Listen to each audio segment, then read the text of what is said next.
पार पडलेले 6 वाजून गेलेले आहेत। आज इथं राजारामपुरी 10व्या अलीमध्ये अमर निंबाळकर आणि आसिफ मुल्लानी यांच्यात एक पैजेचा सौदा झालेला आहे। नितीन पाटील साक्षीदार आहेत। पैज अशी ठरलेली आहे की 50-50 हजार रुपये आज नितीन पाटलांकडे जमा झालेले आहेत। रोखीनं अमर निंबाळकरनी 50,000 दिलेले आहेत आणि ऑनलाईन ट्रान्झॅक्शननं 50,000 नितीन पोस्ट झालेले आहेत। बरोबर। आता ह्या पैज अशी आहे की जर समजा अमर निंबाळकर यांचा संजय सदाशिवराव मंडलिक हा धनुष्यबाणावरचा जर उमेदवार निवडून आला तर अमर निंबाळकरना आसिफ मुल्लानीचे जमा केलेले 50,000 रुपये त्यांना पोच मिळणार।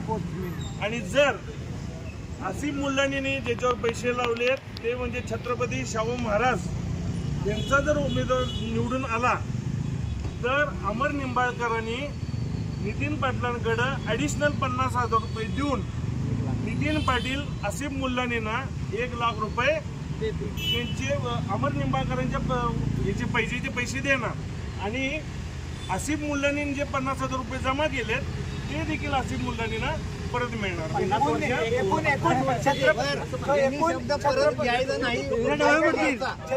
शाहू महाराज निवडून आले आसिफ मुल्लानीला टोटल 1.5 लाख रुपये मिळणार।